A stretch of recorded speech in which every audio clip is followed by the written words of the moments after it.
और अब बात संभल की करेंगे। संभल में प्रशासन की ओर से जो बावड़ी खोज निकाली गई है उस पर मालिकाना अधिकार आपको बता दें राजा चंद्रविजय का है। उनसे रिपब्लिक भारत ने खास बातचीत की है। क्या कुछ कह रहे हैं एक बार सुनिए। रिपब्लिक भारत की टीम आज एक ऐसे शख्स के पास आ चुकी है जिनका वाकई में मालिकाना हक उस बावड़ी पर है। यही नहीं, उस बावड़ी के अलावा बात अगर हम करें बिजनौर की, बदायूं की, चाहे बात करें मुरादाबाद की या फिर संभल की, इन तमाम इलाकों में कई ऐसी ज़मीनें, कई ऐसी पुलें, कई ऐसी सड़कें जिन राजाओं ने बनवाई है, आज हम उन्हीं के पास आ खड़े हैं। पहले आपको ये किला दिखा दूं। देखिए, इस किले का निर्माण जिन राज परिवारों की तरफ से किया जा रहा है, आज वही राजा हमारे साथ हैं और उनसे बातचीत करने के लिए यहाँ पर आप पहुँचे हैं और जानेंगे वो सब कुछ कि आखिर चंद्रविजय जी कहते क्या हैं। राजा चंद्रविजय जी हमारे साथ हैं जिनका मालिकाना हक बावड़ी पर है। उसके साथ ही साथ कई ऐसी ज़मीनें इस सहसपुर इलाके में, मुरादाबाद में, जिससे कई लोगों का रोज़गार आज चलता है और कई लोगों का घर परिवार भी उसी से चलता है। बहुत बहुत स्वागत है रिपब्लिक भारत में आपका सर। धन्यवाद आपका। चंद्रविजय जी, पहला सवाल ये, क्योंकि पूरे देश भर में बावड़ी को देखिए लेकर चर्चाएं हैं, बावड़ी का मालिकाना हक किस पर है, लोग लगातार ये सवाल कर रहे हैं। पहला रिएक्शन आपका इस पर? हमारे परिवार की बनाई हुई है, हमारे परिवार की मिल्कियत है, हमारे परिवार की संपत्ति है, बिल्कुल स्पष्ट है जी। अब मांगने को या कहने को या हक जताने को कोई भी करे, उसके पास, मेरे पास कोई इलाज नहीं है जी। हमारे पुरखों की बनाई हुई है। कई लोगों ने आके, जैसे शिप्रा जी जैसे कई महिलाओं ने दावा किया कि नहीं, इस पर हमारा हक है, हम कोई लोग दान में देकर चले गए, इसकी देखरेख हमारी जिम्मेदारी है। ऐसे लोगों को लेकर क्या कहना चाहेंगे? मैं कुछ नहीं कह सकता हूँ क्योंकि मैं उन लोगों से परिचित नहीं हूँ, मैं जानता नहीं हूँ कौन है जी। तो मैं क्या टिप्पणी करूँ। मगर उधर तो पत्थर भी हमारे पुरखों का लगा हुआ है। पुराने भूले का अगर देखे जाएं, जांचे जाएं, तो उसमें स्पष्ट हो जाएगा कि किसकी है। तो रिपब्लिक भारत के कैमरे पे देखिए ये एक्सपोज हो गया कि वाकई में बावड़ी है किसकी, क्योंकि कई लोगों ने आकर बावड़ी स्थल पर दावा तो कर दिया कि बावड़ी हमको देकर यहाँ के राजवंश चले गए, लेकिन राजा चंद्रविजय जी हमारे सामने हैं, साक्षात खड़े हैं और इन्हीं की बावड़ी की ज़मीन है। इसको लेकर अब देखिए कहीं से भी दो मतलब नहीं है, पूरे देश भर के अंदर अब होना चाहिए। लेकिन चंद्रविजय जी, कई सारी और ज़मीनें आपकी, कई प्रॉपर्टी आपकी। जब मैं बाहर बोर्ड पढ़ा इस किले के बाहर, लोगों से भी बातचीत किया, लोगों के साथ बड़ा नेक काम आप लोगों ने किया, बहुत दरियादिली दिखाई, इस बारे में भी जानना चाहूँगा। नहीं, दरियादिली तो नहीं, हम सब एक हैं, हमारे लोग एक हैं, पुश्तैनी हम लोगों के संबंध, नाते, रिश्ते हैं यहाँ के इलाके से।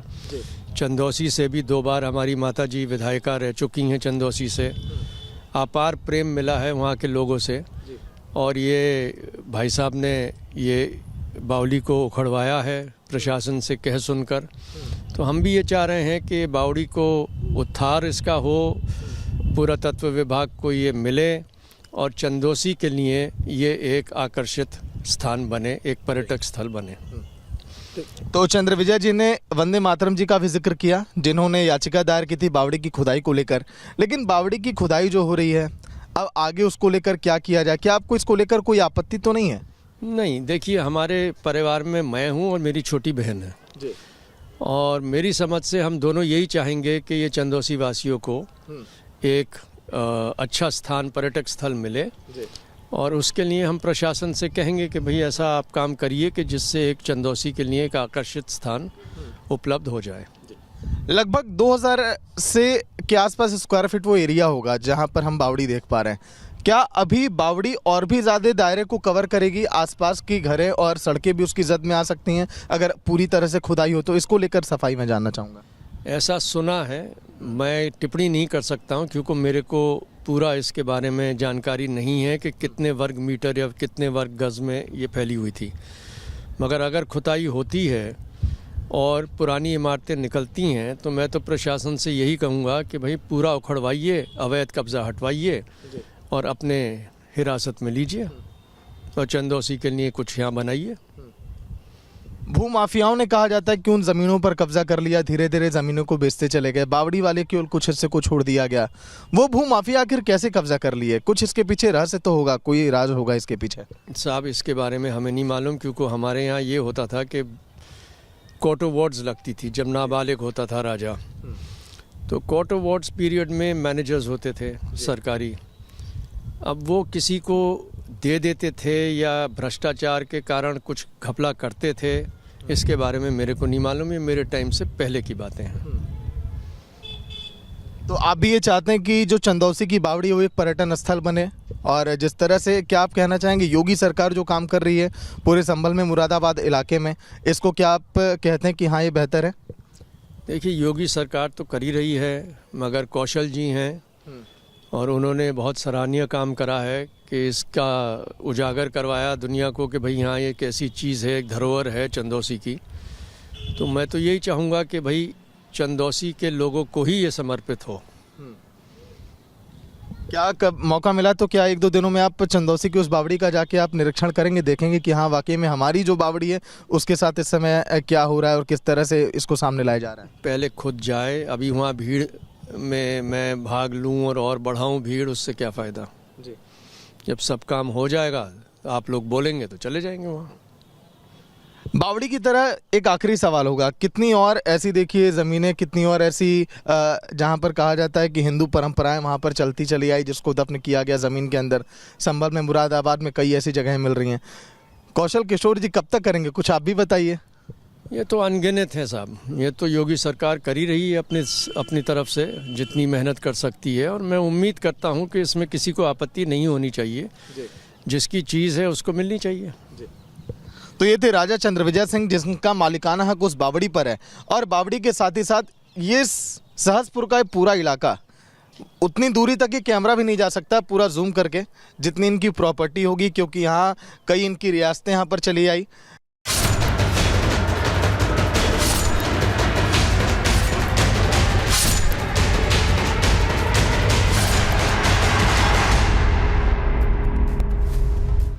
और चलिए अब बात करते हैं अमरोहा की खबर की, जहां पर देर रात एक कुआं मिलता है और उसे खुदाई का काम शुरू कर दिया जाता है, जिसके बाद वहां पर जो कुछ मुस्लिम समुदाय के लोग हैं वो पहुंच जाते हैं और फिर एक टकराव की स्थिति बन जाती है। कुछ खास लोगों को बुला लिया जाता है, लेकिन एक तरह से वो टकराव की स्थिति बनती, कुछ बवाल होता, उसके पहले ही पुलिस वहां पहुंचती है और इसके बाद लोगों को रोक दिया जाता है, समझा दिया जाता है। और कैसे पूरा मामला निकल करके अमरोहा से सामने आया था, रिपोर्ट में बताते हैं।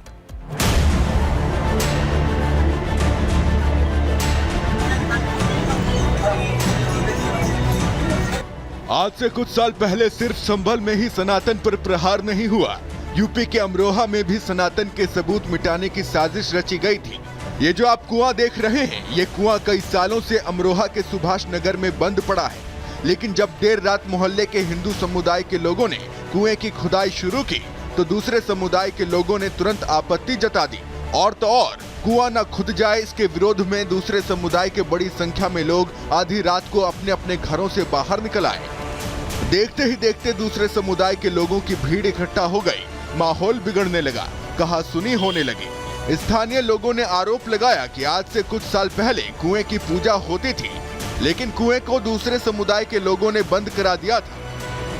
60 साल तो मेरी उम्र होगी, 63 में चल जाऊंगा। मेरे दादा के भी पहले याद का हुआ है, हिंदू लोग पूजा के लिए